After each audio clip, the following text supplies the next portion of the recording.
Praise the lord. ప్రభువైన యేసు నామములో అందరికీ వందనములు. యేసయ్య మాటను ఈ కార్యక్రమాన్ని వీక్షించడానికి ప్రేమతో మిమ్మను ఆహ్వానిస్తున్నాను. ఈ దినము అపోస్తుల కార్యముల గ్రంథము 13వ అధ్యాయము 38వ వచనం నుండి 43వ వచనం వరకు ధ్యానించుకుందాం.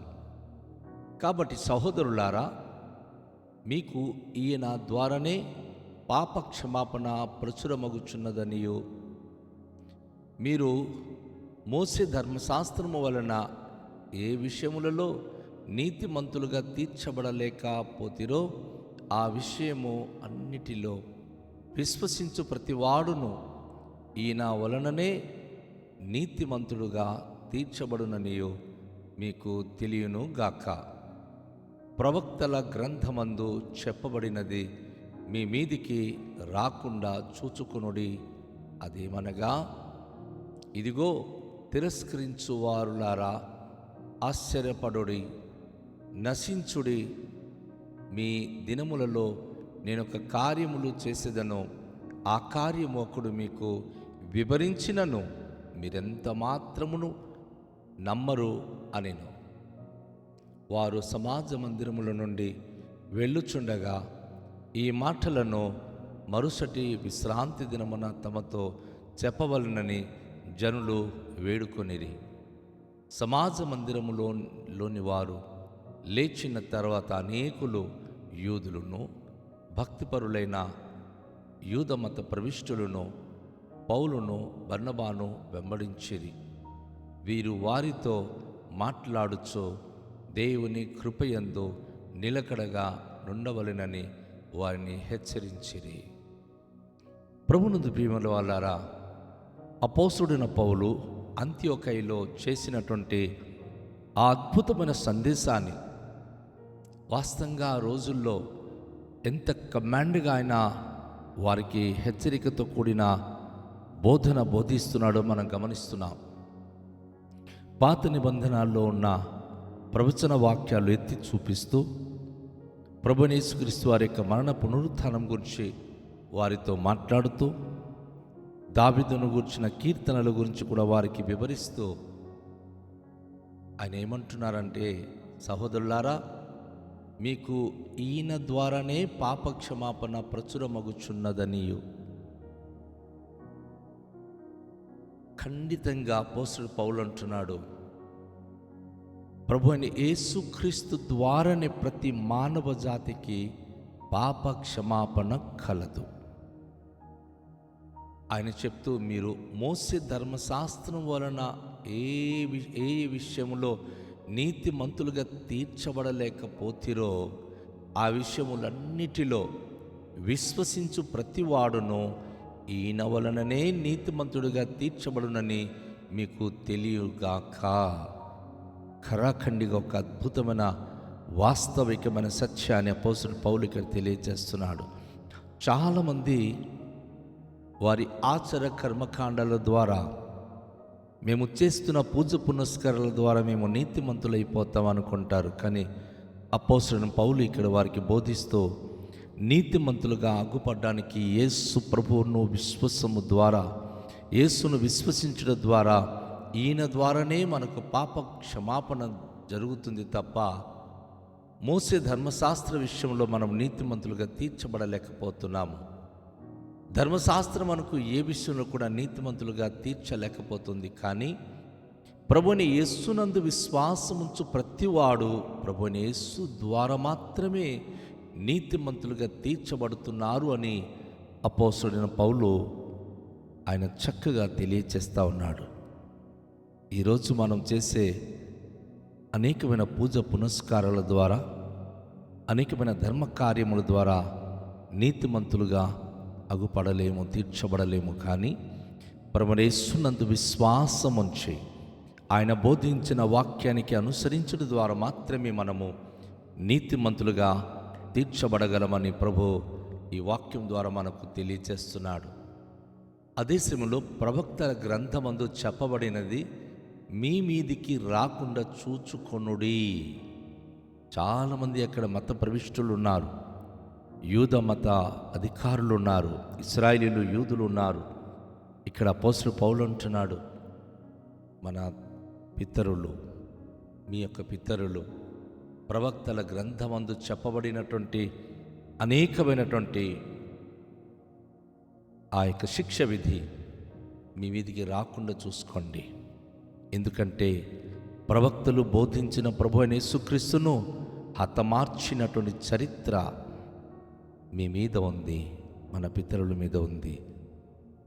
నేటి యూద మత ప్రవిష్టులు, యాజకులు, పరిసయ్యులు వారు ప్రభువైన యేసుక్రీస్తును హతమార్చి ప్రవక్తలు చెప్పినటువంటి ఆ శాపానికి గురి అయిపోయి ఉన్నారు. కనుక అది మీ మీదికి రాకుండా చూసుకొనుడి. అది ఏమనగా అపోస్తలుడు పౌలు చెప్తూ అంటున్నాడు, ఇదిగో తిరస్కరించువారులారా ఆశ్చర్యపడుడి, నశించుడి.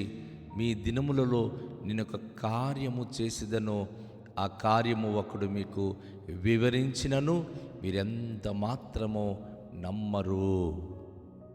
యేసు ప్రభువారి గురించి మీ దినాల్లో యేసయ్య వచ్చి బోధిస్తే ఆయన మాట మీరు నమ్మలేదు.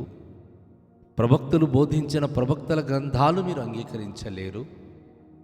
మీరు ప్రభువును తిరస్కరించారు. మీకు నాశనం అనేది ముందుకుంది. మీ దినాల్లో ఒక కార్యములు చేస్తాను, ఒకడు వివరించిన సరే ఆ వివరించిన మాటలు మీరు నమ్మరు, దానిని మీరు తిరస్కరిస్తారు. నిజమే, యేసుప్రభు వారి దినాల్లో యేసుప్రభు వారు ఎంత బోధించినా యేసయ్య యొక్క బోధకు వారు తిరస్కరించారు. అందుకే ప్రభు అనేక మార్లు ఇల్లు కట్టువారు నిషేధించిన రాయి మూలకు తలరాయి ఆయను అని ప్రభువారు తెలియజేశారు. విశ్వసించిన వారికైతే అది రక్షణ, విశ్వసించని వారికైతే అది అభ్యంతరకరమైన రాయిగా ఉంటుంది అని ప్రవక్తల గ్రంథంలో చెప్పబడిన మాట యేసు ప్రభువారు కూడా ఎన్నో మార్లు ఎత్తి మాట్లాడినట్లుగా మనము గమనిస్తూ ఉన్నాం. అయితే ఇక్కడ వీరికి ఒక పదము అపోస్తలుడు పౌలు పెడుతున్నాడు. ఏంటంటే దేవుని వాక్యము తిరస్కరించేవారు, ప్రవక్తల గ్రంథమును తిరస్కరించేవారు. వీరికి ఏవి తెలుసో దానిని పట్టుకొని వీరు అదే నమ్మకమని ముందుకు వెళ్ళేవారు. కనుక ఆశ్చర్యపడుడి, నశించుడి అని అపోస్తలుడు పౌలు వారికి తెలియజేస్తున్నాడు. మీరు దేవుని వాక్యం తిరస్కరిస్తున్నారు, ప్రవక్తల మాటలను తిరస్కరిస్తున్నారు, కనుక ఆవశ్యకంగా నశించిపోతారు. మీ దినాల్లో ఒక దినము నేను ఒక కార్యములు చేస్తానని ప్రభు చెప్పిన మాట అది ఖచ్చితంగా జరుగుతుంది. ఒకడు మీకు వివరించిన సరే మీరెంత మాత్రము నమ్మరు. నిజమే, యేసయ్య వచ్చి వివరించిన నమ్మలేదు. ఈరోజు ప్రభు యేసుక్రీస్తు రక్షణ గురించి ప్రపంచమంతటికీ వివరిస్తున్న ఈ తరము వారు విశ్వాసము లేని తరము వారై ఏ మాత్రం కూడా ఎవరు అంగీకరించక తిరస్కరించువారై ఉన్నారు. ఈరోజు మన దేశములో, మన రాష్ట్రములో, మన ప్రాంతంలో అనేక మంది దేవుని తిరస్కరిస్తున్నారు, యేసు ప్రభుని తిరస్కరిస్తున్నారు. ఆయన పేరిట ప్రార్థించే వారిని అనేక విధాలుగా దురవస్థ పాలు చేస్తున్నారు. వాక్యం చెప్తుంది, తిరస్కరించువారులారా, దేవుడు మీ మధ్య ఒక కార్యములు చేయబోతున్నాడు. ఆయన మీ జీవితానికి తీసుకురాబోతున్న భయంకర ఉగ్రత అయినా సరే మీరు నమ్మరు, దానిని మీరు అంగీకరించరు. ఈ పదము వారు తెలియచేసినప్పుడు సమాజ మందిరంలో నుండి అనేక మంది వెళ్ళిపోతూ ఈ మాటలను మరుసటి విశ్రాంతి దినం వరకు తమతో చెప్పాలని జనులు వేడుకుంటున్నారు. అయ్యా, మీరు బోధించే వాక్యము మాకెంతో భయాన్ని కలిగిస్తుంది, ఎంతో మర్మంతో కూడిన విషయాలు మీరు మాట్లాడుతున్నారు. కనుక ఆ విషయము వచ్చే మందిర ఆదివారం వరకు, అనగా వచ్చే మరి విశ్రాంతి దినం వరకు మీరు మా మధ్య ఉండి మాకు బోధించండి అని చెప్పి వారు బ్రతిమలాడుతున్నారు.